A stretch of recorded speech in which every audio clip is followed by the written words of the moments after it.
Hello everyone, welcome to my YouTube channel. If this is your first time tuning in, my name is Adrielle and I am currently narrating a story of my life dating back from January 2016. In the previous episode, I spoke about the month of March, and in this episode, I am going to speak about the month of April. So here goes. So I was going through my notes and I realized that I actually had a conversation with my dad about the cable bill in April, not March. So I just want to clarify that. April 2nd, I talked about the cable bill. Now I do need to talk about something else.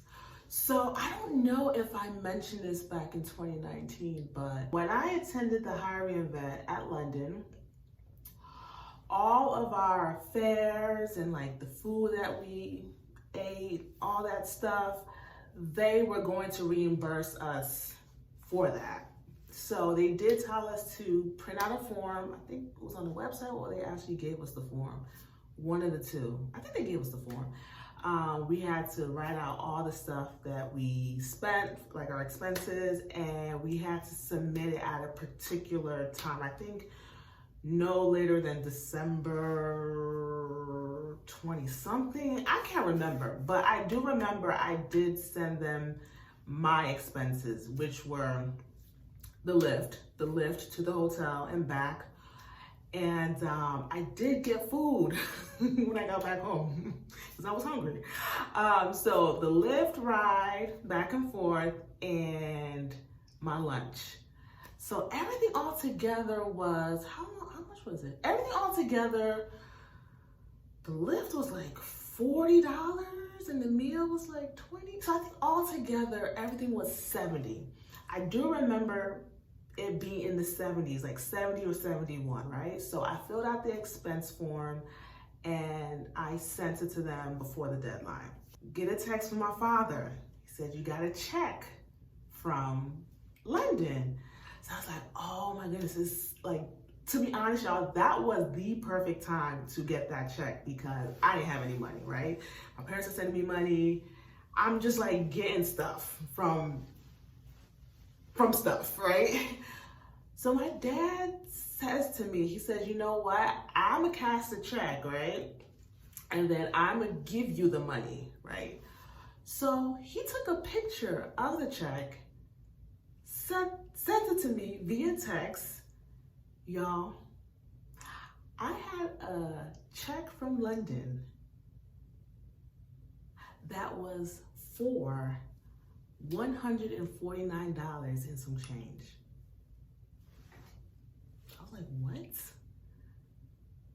Now mind you, I told y'all my total expense was like $70 or $71. I got times two, $149. Like, Lord, this could only be you. I was not expecting that. It happened, but all glory be to God, because y'all, I needed money. But I was so excited for that. To me, I'm someone who doesn't like blessings? But anytime I see like supernatural things happen, even though God also works in the natural, but when you're in a situation where you're kind of like, man, my life is in the limbo, everything's just like messy and chaotic. Once you see these like little doses of supernatural activity going on, it just kind of reminds you that God is with you and God loves you and he cares about you. Because I won't even lie, around this time and even later on in the story, there were times where I'm just like, man, this suffering just feels so intense and severe. It's like, God, are you not having compassion for me? Like, you just gonna let me suffer like this for a very long time? So to see like little doses of supernatural activity by God, it just reminds me of his love.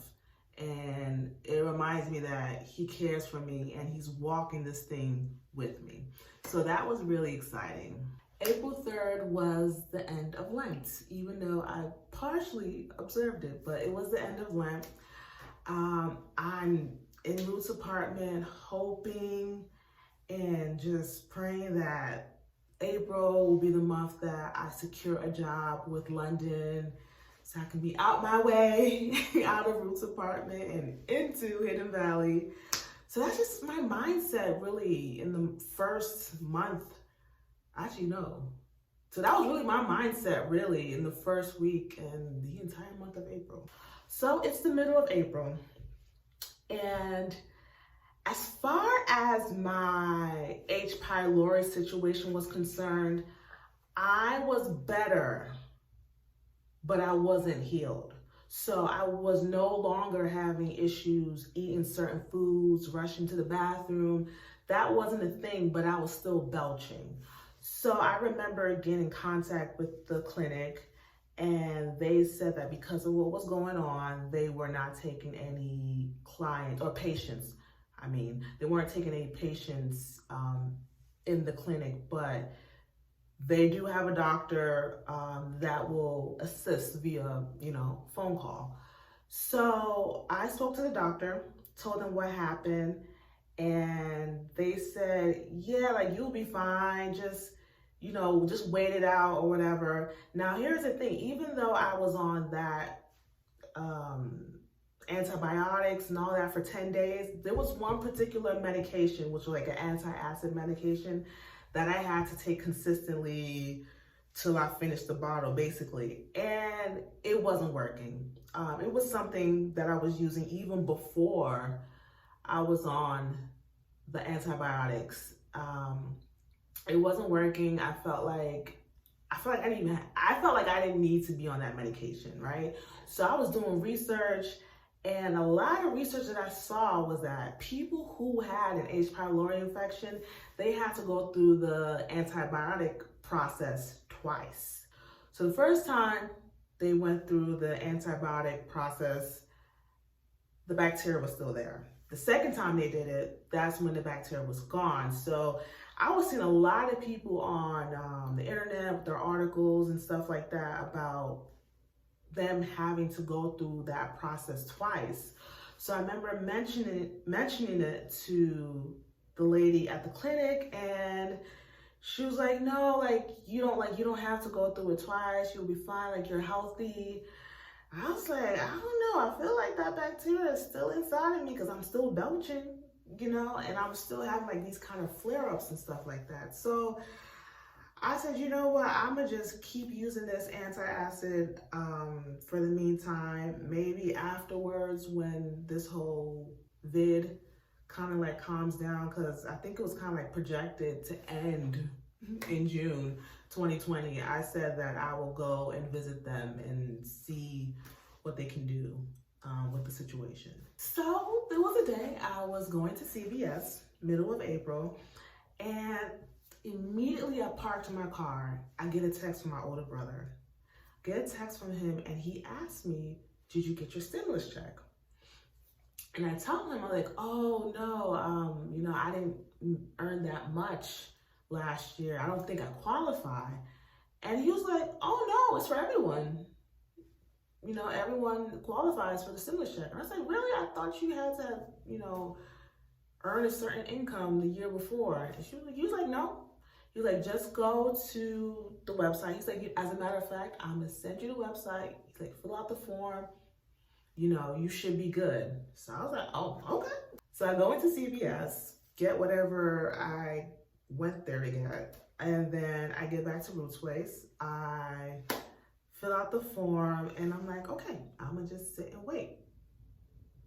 I'm like, I don't know if I'm gonna get this check, but never say never. Ending of April, y'all, I start to get uncomfortable. I start to get uncomfortable with the fact that I'm still applying to jobs on the London website, and I am not hearing back. No job. I feel like I'm not meeting my goal, which was to leave Ruth's apartment by April, actually to secure a job, then leave her apartment. I'm like, I'm not meeting that goal. At this time, Ruth was taking classes in her apartment. So anytime she would have her class, I would be in her room, just keeping quiet, silent. I don't want to disturb her. So I remember just being like so uncomfortable of not you know, having my own space and not having a job, and I just felt so uncomfortable. And I remember this day very vividly. It was April 28th. I leave Ruth's bedroom as she's taking her class. I go into my car. I go to like the other side of the parking lot in her apartment complex. I parked my car there, and I just started crying. And I'm like, why am I going through this? I've been in Ruth's apartment since February, 2 months, don't have a job. I'm like, what is, like, I remember just saying that I didn't expect to be here this long. I'm like, God, what, like, why? It just felt like God was torturing me, to be honest. I just felt like God was torturing me. So I was crying. I called my mom, had a conversation with her. I was like, Mom, I'm tired. I don't know what to do. My mom was just praying. She said, hey, just pray. Talk to God about it. She was like, just keep praying. Like, she really was encouraging me about that. And yeah. So I probably was like in the parking lot for like an hour or two or so for quite some time, especially it was like around the evening time. I get back into Ruth's apartment. She's done with her classes. I think I had dinner and then I took a shower. Then I remember it was like 10 or 11 o'clock. I was in her bed. She was on Zoom with her classmates. They were going over like finals, work and stuff like that, and just like the materials that they had to study for finals. And I remember just saying, okay, she's on Zoom. When she's done, I'll, go to sleep. I think time had went by, like 11 or 12, and I was really tired, y'all.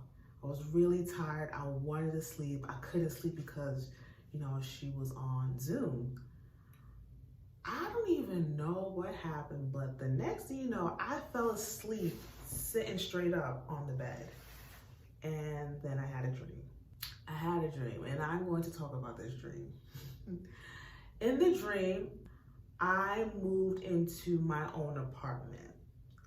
And my mom and my mom's best friend, who I call my aunt, they both were in the dream helping me move, right? So I was there, and we were both like going back and forth, like transporting things from the car to the apartment, It got to a point where they were outside and I was in the apartment.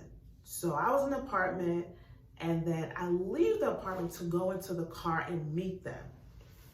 As I'm walking in the hallway of this apartment, and also too, in the dream, this is Hidden Valley.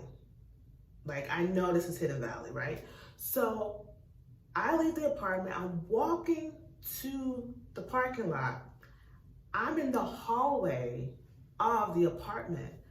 As I'm walking, passing, in the hallway of the apartment, I see an apartment door that's open, like it has like a crack. And I'm like, why would someone just leave their apartment door open? So I'm looking at the door, and I just push the door just for it to be wide open. As I push that door and the door is wide open, I see Brandon laying on a bed. And I was like, oh, hello. He said, oh, hello. So I started looking around the apartment. So it was a 1-bedroom apartment, sort of like a studio. So, and then after that, I went back into where my mom and aunt were at in the parking lot, and that was the end of the dream, right? The next thing you know, I hear a whisper in my ear that says, I'm taking you to see your husband. And that was when I woke up. I woke up, and then that was also when I realized that I fell asleep, because I didn't know. All I knew was that I was tired. I wanted to sleep. I was waiting for Ruth to be done with her Zoom, And the next thing you know, I started dreaming, right? So I woke up and I'm like, oh my goodness, I just had a dream that I moved into an apartment complex, and right on my row, Brandon also moved into an apartment, and it was a 1-bedroom. Now, what kind of baffled me was, at that time, Brandon and Nami were living together in a 2-bedroom apartment. And I remember thinking to myself, if Brandon is moving into Hidden Valley, like me and him are going to be probably neighbors in this place, how is God going to take him to Hidden Valley in a 1-bedroom apartment? And the reason why I'm saying that is because for some reason, y'all, I felt like Nami was low-key obsessed with Brandon. Like, you know, you have brothers, you have siblings, but he was the type of sibling that everywhere Brandon went, he tagged along. Like, anything Brandon is doing, he's doing. So in my mind, I'm thinking, Nami's not gonna let Brandon live on his own as far as both of them are in Atlanta. If Brandon wants to move to Hidden Valley, Nami's gonna want to move to Hidden Valley. So I'm just thinking, how is it possible for Brandon to move into Hidden Valley in a 1-bedroom apartment and Nami's not there? So I was like, I don't know. And I just thought it was so interesting that the Lord had whispered in my ear that I'm taking you to see your husband. So in my mind, I'm thinking this meetup between me and Brandon is getting closer and closer. You know, I got the revelation that Hidden Valley is where God wants me to be. The gym that Brandon worked at was 4 minutes away. Now I'm getting a dream that Brandon's moving into the same apartment complex as me, also on the same, you know, floor. I'm like, okay, this meetup is really getting close, and it's kind of like scaring me. But I'm like, hey, let God's will be done, okay? April 29th, y'all, I got the stimulus check. I was like, wow, it really happened. I got the check, and I was like, oh my goodness. So now I had extra money in my pocket. My parents, the reimbursement from Blendon, now the stimulus check. I'm like, okay, God, you're with me. Thank you for seeing me through. I am just super thankful and grateful. And yeah, so that was really what happened in the month of April. A little recap. April, the vid was going on. Still hadn't secured a job. Had a dream that Brandon was moving in the same apartment floor as me. And I'm still looking at apartments on hiddenvalley.com. So that was pretty much what happened. Next episode, I am going to talk about the month of May. So if you like and I like this story, please comment, subscribe, share my videos too as well, and I'll see you in my next video.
y'all.